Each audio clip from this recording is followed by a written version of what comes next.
दिनै दुलाराय ब्रह्म धोरोम लाइमोन आफाद, दुलाराय ब्रह्म धोरोम गागि आफाद आरो दुलाराय ब्रह्म धोरोम आइजो आफादा नैबे गुवाहाटी नोगोरनि बे बड' साहित्य सभानि बे ससियेल लिटारेरि आरो कालचारेल नैबे कमप्लेक्सआव दुलाराय ब्रह्म धोरोम सिबियारिफोरनि गेजेराव 2022 मायथाइयाव जायफोर फरायसाफ्रा मेट्रिकआव जौसिन टप 10 मासि आवग्रिनो हादों बै फरायसाफोरखौ बरायनाय आरो मान बावनाय हाबाफारि लादों आरो बे हाबाफारिनि मुंखौ जों गुरु जगेश्वर ब्रह्म आफानि नामाव होनाय जायो। दा बेबायदि मेहेरगोनां हाबाफारिखौ जों दिनैनि बे गुवाहाटी बायदि नोगोराव जोङो खुंफुंदों आरो जोंनि बेयाव खुंफुंनायनि गाहाय उद्देश्यआनो जाहैबाय जे जोंनि समाजाव फरायसाफोरखौ जोङो फरायनायनि बेलायाव जोङो थुलुंगा होनाय आरो जोंनि समाजाव ओरैबायदि मोनसे आब्रुथि गैयै मोनसे समाजा जोंनि गेजेराव दिनै साग्लोबसारदों। बेनिखायनो जों धोरोमारि आफाद हिसाबैब्लाबो गुबुन गुबुन फरायसा आफाद आरो जोंनि बर' थुनलाइ आफादफ्रा जेरैबायदि फरायसाफोरखौ थुलुंगा होदों फरायनायनि बेलायाव, सोलोंथाइ लानायनि बेलायाव जोंबो ब्रह्म धोरोम आफादाबो ब्रह्म धोरोमनि धोरोमारि आफादखौ धोरोमारि बिथिंनि खामानिखौ मावोब्लाबो धोरोमारिनि बिथिंनि गेजेरजों जोंनि फरायसाफोरखौ जाहाथे फरायनायनि गेजेरजों थुलुंगा होलांनो हायो नामा आरो जोंनि समाजाव जों मोजां समाज सोरजिनो हायो नामा, जों बेबायदि मोनसे थांखिखौ लानानै जों गथ'फोरखौ बरायदों आरो फरायसाफोरखौ बरायदों आरो बे हाबाफारियाव जोंनि मानगोनां जोंनि फुंखा सुबुं मोजां सुबुंखौ जों दिनै बेयाव बुंथिगिरि आरो बिथांमोनखौ जों बोसोन होनो हानाय माखासे रिसार्च पार्सनखौ जों बेयाव लाबोनो हादों। जेरै retired IAS officer Hemanta Narzary गेदेमा बिथाङा दङ। जोङो गुवाहाटी IITनि एसिस्टेन्ट प्रफेसार फिनिश कुमार हाज'वारी बिथांखौ जों मोननो हादों। गसाइगाव BEd कलेजनि प्रिन्सिपाल डक्टर अजित बर' बिथां गेदेमामोनखौ जों दिनै मोननो हादों। बिथांमोना दिनै बाहागो लानानै फरायसाफोरनि फरायनायनि सायाव आरो इयुनाव माबायदिहाय सोलोंथाइ लानानै गावनि जिबनाव जों साक्सेस खालामनांगौ आरो माबायदिहाय केरियारखौ दानो हायो नै बेफोरनि सोमोन्दै गोबांखिनि माखासे बेसेन गोसा बिबुंथिखौ होदों। जों बाख्नायनाय मोन्दों, गोजोननाय मोन्दों आरो जोंनि थांखिया बेनो दिनै जोंनि समाजा दहाय एसे सिगाङाव बुंनाय बायदि ओरैबायदि मोनसे गुबुंले थासारिजों साग्लोबसारबाय जेन' जों नैबे गुवाहाटी बायदि ओनसोलावनो जोङो जायगा नुनो मोनो गोबां माखासे जायगाफ्राव ड्राग्सनि जे जानायनि जे ड्राग्स जानाय निसा मुवाजों लानानै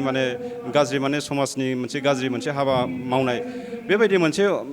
समाजनि बेरेखा हाबाफोरखौ जों नुनो मोन्दों। जाहाथे बेबायदि समाजारि बेरेखा हाबाफोरखौ जोङो जोंनि गेजेरनिफ्राय होखारनो हायो, जोंनि गेजेरनिफ्राय रैखा खालामनो हायो नैबे मोनसे थांखिखौ लानानै जोङो नैबे हाबाफारिखौ लादों, एवारनेसखौ खालामदों बे बरायनायजों लोगोसे। आरो जोंनि थांखिया नैबे गुरुदेब कालिचरन ब्रह्म आफाया जोंनि गेजेराव 1905 आरो 1906 मायथाइनि गेजेराव ब्रह्म धोरोमखौ फोसावनायनि उननिफ्रायनो जे बर'फोरनि गेजेराव बा जोंनि ट्राइबेलफोरनि गेजेराव धोरोमजों लोगोसे जोंनि गेजेराव समाज फोसाबनाय, राजखान्थि, रांखान्थि, धोरोमारि बिथिं गासैबो बिथिंखौ खामानि मावनो जोंनो बिथोन होदों आरो बिथांनि अबदाननि दारैनो जोङो बिथांनि जे बिथोननि दारैनो बिथाङा जोंनो होलांनाय जे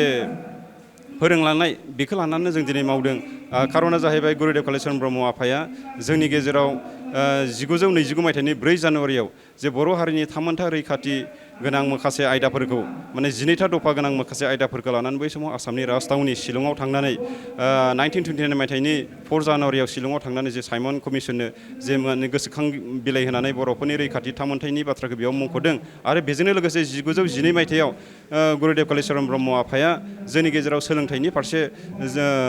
गोगोम गुन गोनां आरो क्वालिटि सोलोंथाइखौ जों जाहाथे मोननो हायो नामा जोंनि गेजेराव बेखौ नोजोर होनानै टिपकाइ ओनसोलाव बै समनि आसामनि चिफ कमिसनार आगडेल आर्ट्सखौ लोगो हमलायनानै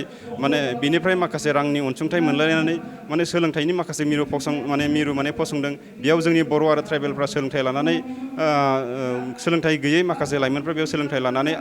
दिनैनि पर्यायाव बेखिनिसिम जों आवगायबोनो हादों आरो बिथाङानो जोंनो लाइमोन आफादनि जे जोनोम जेरै बर' सात्र सन्मिलन 1919 मायथाइयाव बिथाङा जोनोम होदों। बेफोरनो जोंनि गुरुदेबनि जोंनि मोनफा मोनफा बोसोन आरो मोनफा मोनफा जोंनि मावनायनि थाखाय थुलुंगा आरो बे मोनसे बोसोन आरो बे थुलुंगाखौ लानानै दिनै जोङो नैबे समाव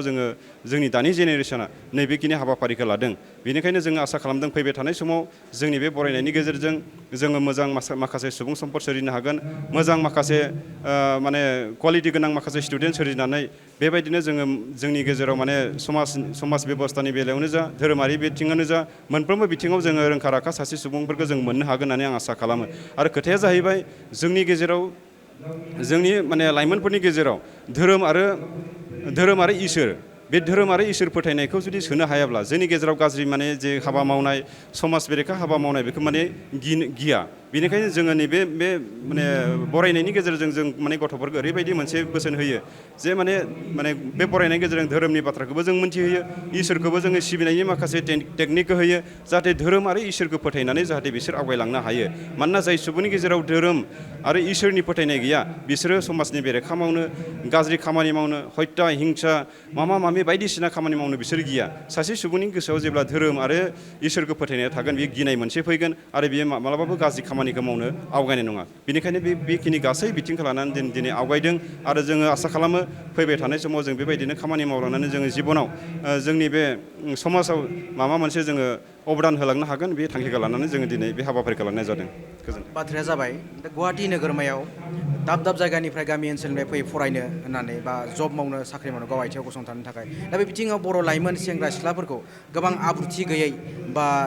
बावैसो बिदिनो गोबां जाथायफोर जालांबाय गुबुन हारिजों बिदिनो हालाय हाफाय खालामजानाय नसायजानाय बे बिथिङाव लाइमोनफोरा दाबो जों सांग्रां नङा नामा नोंथाङा मा बुंगोन बे बिथिङाव थारैनो जोङो जोंनि गेजेराव माखासे बिथिंखौ नायोब्ला सांग्रां नङैखौनो जोङो बुंनो नांगोन आं दानि एसे सिगाङाव बुंनाय बायदि जोंनि गेजेराव जोंनि लाइमोनफोरनि गेजेराव धोरोम आरो इसोर फोथायनाया एसे गैया जालांदों धोरोम आरो इसोर फोथायनाया जेब्लानाखि गैया जालांगोन बेबायदिनो जोङो समाज बेरेखा हाबा मावनो नागिरनाय बा समाज बेरेखा हाबा मावनाय बेखौ जोङो मावनो गिनाय नङा आरो बेबायदिनो जोंनि समाजाव माने धोरोमखौ फोथायैनि थाखायनो इसोरखौ फोथायैनि थाखायनो बेबायदि मोनसे गाज्रि थासारिया जालांदों आरो दाख्लैबावैसो माने बुथारनाय जाथायनि बेलायाव नोंथाङा जेबायदि बाथ्राखौ सोंदों बिनि बाथ्राखौ आं ओरैबायदि फिननायखौ होनो लुगैदों बिथाङा जों गावखौ सिनायनो रोंनांगोन जों गाव सोर आरो गाव बबे थाखोआव दङ बेखौबो जोङो सिनायनो हानांगोन मानोना गुबुननि फाव फान्दायनाय गुबुननि मोनसे लब देखायनाय गुबुननि माने बाथ्रायाव माने गोजावनाय बिनिफ्राय जोङो गावनो माने आनज्रायनो हानांगोन नङाब्ला जोंनि लाइमोना आङो बेयाव हिन्जावसानि बाथ्राखौबो बुंदों हौवासानि बाथ्राखौबो बुंदों नङाब्ला जोंनि लाइमोना बेबायदिनो गुबुननि आखाइ माने बोलि जानो गोनां जाबाय थागोन बेनिखायनो गावखौ मोजां मोननाय गावखौ सिनायनो रोंनाय बेबायदिजों जुदि सोलियोब्ला निस्सय जोङो मोजां मोनसे लामाखौ मोननो हागोन मानोना बेबायदि गुवाहाटि नोगोराव जों गोबां माने गार्जेनफ्रा गोबां माने स्टुडेन्टसफोरखौ दिनै बेयाव गाबोन माने फिसाफोरखौ जों बेयाव माने गोजौ थाखोनि सोलोंथाइ लानो थाखाय फाथायहरो नाथाय गोबां माने गोजौ थाखोनि सोलोंथाइ लानो फैनाय माखासे फरायसाफ्रा बेबायदिनो गावखौ सिनायनो गावखौ फोथायनो रोङैयाव बेबायदि बोलि जानो गोनां जादों बेनिखायनो आङो मानगोनां जोंनि फरायसाफोरखौ जोंनि माने फरायनो थाफैनाय माने फरायसाफोरखौ आं खावलायगोन जाहाथे गावखौ सिनायनो रोंनानै जाहाथे मोजां आरो गाज्रिखौ बिजिरनानै आवगायलाङो गार्जेन एबा बिमा बिफाखौ मा खावलायगोन गार्जेनखौ आं बिनि सायावबो आङो खावलायगोन गार्जेनाबो जों खुब कनसियास जानो नांगोन मानोना जोङो गथ'फोरखौ गुवाहाटियाव फरायनो दोनहरबाय दिल्लीयाव फरायनो दोनहरबाय माबा माने टाउन सिटियाव फरायनो दोनहरबाय बिथांमोना एखमबा ओरैबायदि मोनसे जे फरायसाया गावनि गथ'आ माबायदि फरायदों माबायदि फरायाखै हयथ' गोबां गार्जेनानो माने खबर लानो एखमबा बावनानै थायो गोबां माने बेस्थ'नि माने थाखाय हयथ' सोरबा साख्रि मावो सोरबा बिजनेस मावो सोरबा आबादारि मावो बेबायदिनो गथ'फोरनि बेलायाव माने एखमबा समाव माने खबर लानो बावलांनाय बेबायदि मोनसे जाथायाबो जानो हागौ बेनिखायनो प्रपार माने गाइड गैयियाव प्रपार माने मोनसे बोसोन गैयियाव माखासे जोंनि स्टुडेन्टसफोरा बेबायदिनो आवसारि जालांनायनि सम्भाबनाखौ जों नुयो बेनिखायनो जोङो ओरैबायदि बे बाथ्राखौ बुंनो लुगैयो जोंनि माने गार्जेनफ्रा जाहाथे गुवाहाटियावनो जा दिल्लीयावनो जा बायदिसिना गिदिर माने टाउन सहरावनो जा फरायनाय समाव गथ'फोरखौ जेब्लाबो माने